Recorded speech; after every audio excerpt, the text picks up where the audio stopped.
ओम शांति। आइए सुनते व जानते हैं 27/11/20 की मुरली में 4 सब्जेक्ट रूपी मक्खन क्या है। इसको नए व पुराने सभी भाई बहन सुन सकते हैं। ज्ञान के सब्जेक्ट पर मीठे बाबा कहते हैं, मीठे बच्चे, तुम ड्रामा के खेल को जानते हो, इसलिए बाप से शुक्रिया, कृपा या आशीर्वाद मांगने की भी बात व ज़रूरत नहीं है। टीचर तो पढ़ाते हैं। बाबा कहते रहते हैं, हुंडी आप पे ही भरती रहती है सर्विस के लिए। जिन्होंने कल पहले मदद की है वह करते रहेंगे। जिनको अपना भविष्य उच्च पद बनाना होगा वह जरूर सहयोगी बनेंगे। बाबा कहते हैं, यह खेल बना हुआ है। खेल अक्सर कहने से सारा खेल तुम्हारी बुद्धि में आ जाता है। तुम सवदर्शन चक्रधारी आप पे ही बन जाते हो। तीनों लोग तुम्हारी बुद्धि में आ जाते हैं। मूल वतन, सूक्ष्म वतन और स्थूल वतन। अब खेल पूरा होता है।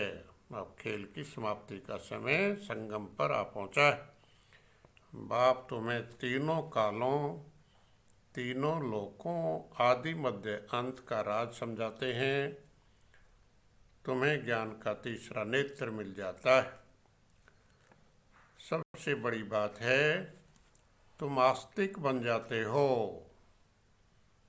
क्योंकि हम बाबा को पूरी रीति जान जाते हैं। वो क्या है, कैसा है, कहाँ है, पूरा ज्ञान हमें हो जाता है तो हम आस्तिक बन जाते हैं। बाबा कहते हैं बहुत बड़ी बात है। नहीं तो निधन के थे, नहीं जानते थे तो। भक्ति मार्ग में शास्त्रों में पहले नंबर में गीता ही है। सच्ची गीता बाबा सुना रहे हैं। अब बाकी के शास्त्र आधा समय बाद ही बनते होंगे। हिसाब किया जाता है ना। परमात्मा की महिमा गाते हैं। सत्य है, चैतन्य है, सुख, शांति, ज्ञान आदि का सागर है। आत्मा की महिमा कभी सुनी नहीं होगी। आत्मा इस शरीर से न्यारी है, शांत स्वरूप है।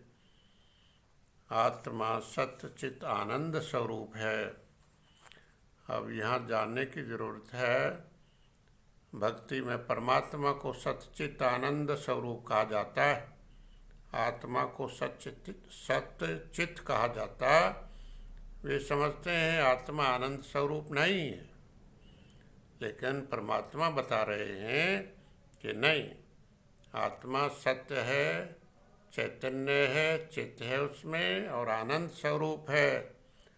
सिर्फ इसको पहचानने और इस अवस्था में टिकने की आवश्यकता है।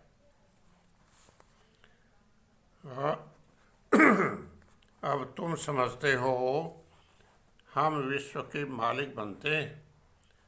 ऐसे मत समझना कि हम तो बम्बे के रहने वाले हैं, बम्बे भी स्वर्ग के आगे कुछ है। कुछ भी नहीं, एक पत्थर भी नहीं। सतयुग में भारत माला माल था। सोमनाथ का मंदिर ही कितना हीरे ज्वारों से भरा हुआ था। अभी तो भारत गांव है। तुम कहेंगे कल हम बादशाह थे, आज फकीर हैं। फिर से विश्व का मालिक बनते हैं। बच्चों को अपने भाग्य का शुक्रिया मानना चाहिए। हम पद्मा पदम भाग्यशाली बनते हैं। अभी बाबा योग के सब्जेक्ट पर ज्ञान सुनाते हैं। मेरा अर्थात बाप की याद सॉरी, फिर सुनिए। योग योग अर्थात बाप की याद। याद से ही बल मिलता है, ज्ञान से नहीं, क्योंकि ज्ञान से धन की प्राप्ति होती है, बल योग से प्राप्त होता। याद की यात्रा में रहने से शरीर की जैसे विस्मृति हो जाएगी। तुमको शरीर होते भी अशरीरी बनना है। योग बल से विश्व की बादशाही मिलती है। बाबा की याद से ही तुम्हारे पाप कट जाएंगे।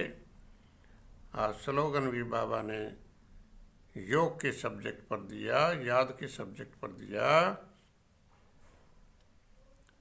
स्लोगन, बाप से कनेक्शन ठीक रखो, अर्थात उसकी श्रीमत पर चलते रहो तो सर्व शक्तियों की करंट आती रहेगी।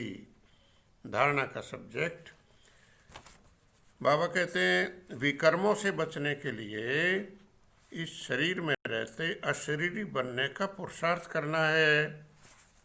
ज्ञान का मंथन कर आस्तिक बनना है। मुरली कभी मिस नहीं करनी है। तुम किसी से मांग नहीं सकते। भक्ति में मांगना होता है, ज्ञान में नहीं। बाबा कहते हैं मांगने से ही मरना भला। अपनी उन्नति के लिए डायरी में याद का चार्ट नोट करना है।